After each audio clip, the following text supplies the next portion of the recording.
Okay, good morning.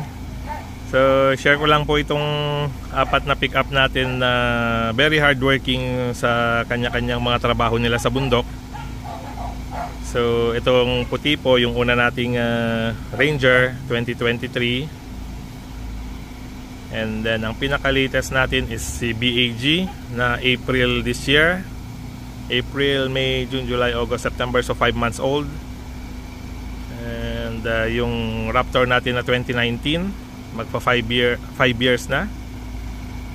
And ito po is not sure kung kailan, pero this year lang din po. Parang nauna lang yata ito ng 1 month than kay BAG. Okay, so ito po yung naging decision factor namin kung bakit Ranger lahat ang kinuha natin instead of Toyota Hilux sana noon, dahil sa 5 years or 150,000 kilometers na warranty. Okay? So napakalaking bagay. Katulad po nitong Raptor, ngayon lang po, before siya nag 5 years, 1 month before 5 years niya, nagpalit po ng side mirror na claim sa warranty. So kung wala na po sa warranty yun, magkano rin po yung price nun. Okay? And also to give credit din po sa Ford, kung hindi po ako nagkakamali, sila ang pinaka first na nag-develop ng pickup truck. Kung hindi po ako nagkakamali, paki-correct na lang po ako. Parang nakita ko yan somewhere sa Google noon, nung parang nagkaroon ng celebration ng Ford.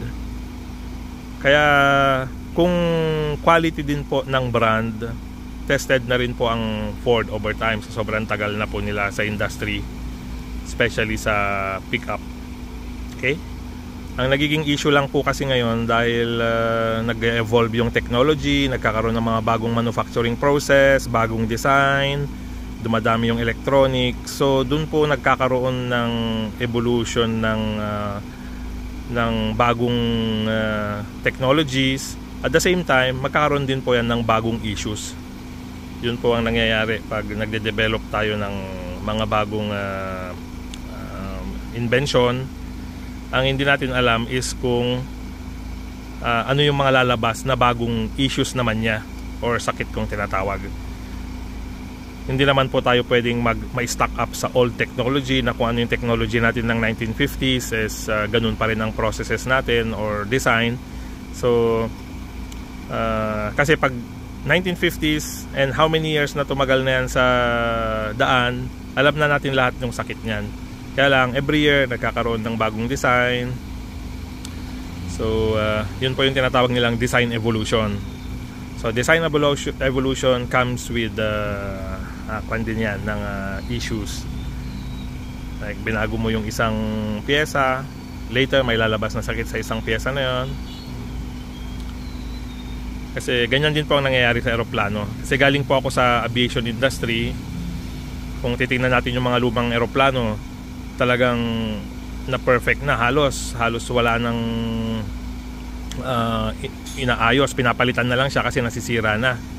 Kaya lang dahil along the way nagkakaroon din ng evolution sa design ng mga features ng eroplano, so later lumalabas naman yung mga bagong sakit. Then yung mga bagong processes sa factory, dahil bagong manufactured na pyesa, hindi rin nila alam kung ano yung magiging issues nila sa manufacturing process.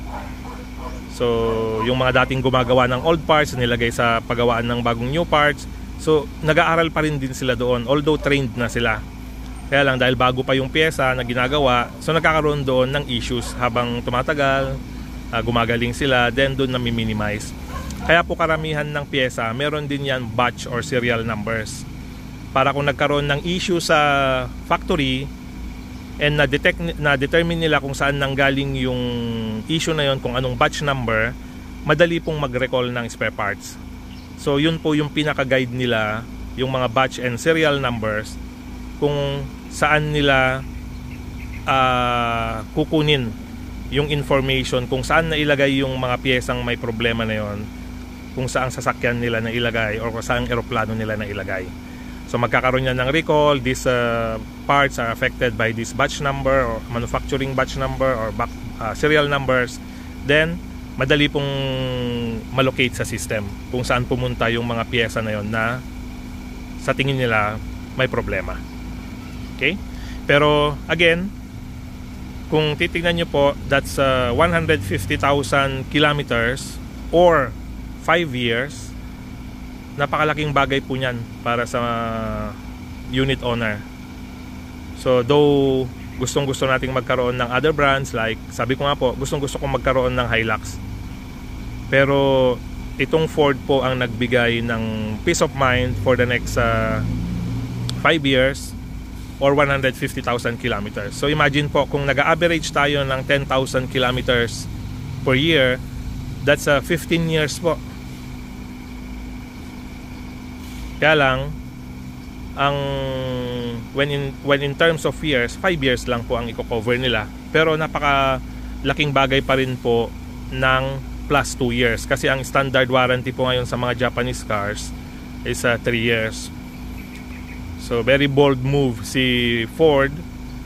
Hindi natin alam kung marketing, sinama na nila sa costing nila, or ganun sila katiwala sa produkto nila na nag-break away sila sa standard na 3 years warranty and dinala nila sa 5 years. Okay?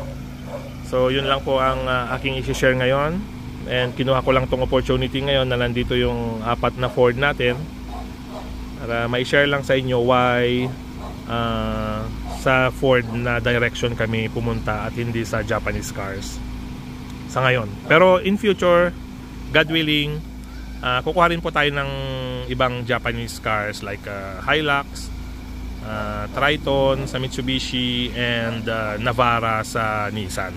Okay? So, ito po ang ating mga magigiting na Rangers. So natutuwa po ako kasi talagang Rangers sila. Sila yung mga nasa field. So sa military natin, Ranger din sila. And ito is mga Rangers talaga. So ito yung ating mga Power Rangers. Okay? So tomorrow, back to work po sila sa bundok na naman. And bibihira na po natin silang mapagsama-sama ulit. So parang na for how many months, ito lang po yung time na nagkaroon sila ng reunion na 4. Okay? Lalo na tong puti po kasi ito ang pinakamalayong destination. Okay? Ito po ang ating Power Rangers. Salamat po.